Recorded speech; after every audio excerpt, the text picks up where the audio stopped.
Brennan, just kind of talk about your assessment of the edges. The only sack coming when Caleb Williams runs out of bounds. It seemed like there was pressure, maybe some impeding of you guys getting there, but just not maybe the production you guys were looking for.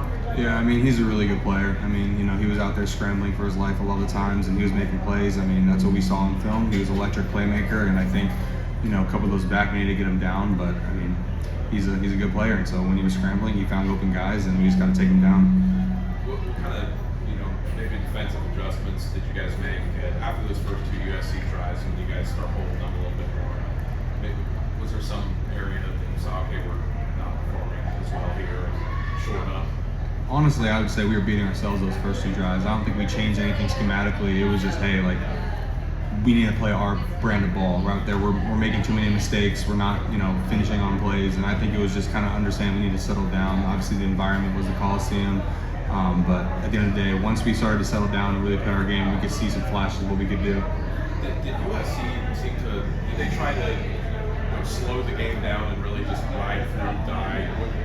In the second half, did you notice that they changed maybe their approach to offense a little bit? Yeah, and I think a lot of that too is just missed tackles. I mean, we need to get him down the backfield. He's a really good player. He was breaking tackles, but I mean, there's some times in the game where we're wrapping him up, and and that could be a 2-yard loss, but he slips out of it. He's a really good player, but I mean, I don't think anything they did offensively was something that we weren't expecting.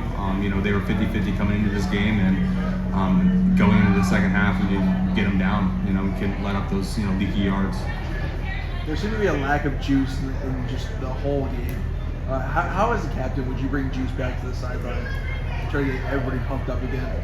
I think it's important that everyone be locked into the game. I think juice happens when we're all locked in. We see what's going on. I think too many guys were, I wouldn't say they weren't locked in, but too many guys were letting the environment get to them. We don't care what the fans are doing. It doesn't matter. Every game should be a home game for us. That's our mentality. And so, I think a lot of guys just let the noise of the stadium or just what was going on in the game kind of affect their own mentality. I think that's something we need to work on as a whole group. We need to make sure that when we're going into this game, the energy comes from us, not the stands. That's good.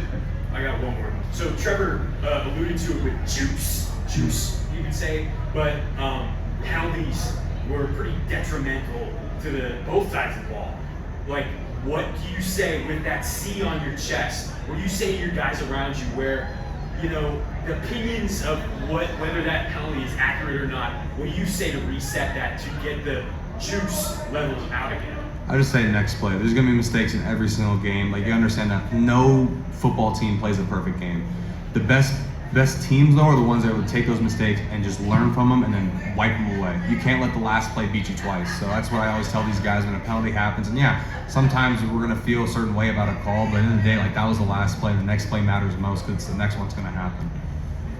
Thanks, Brennan.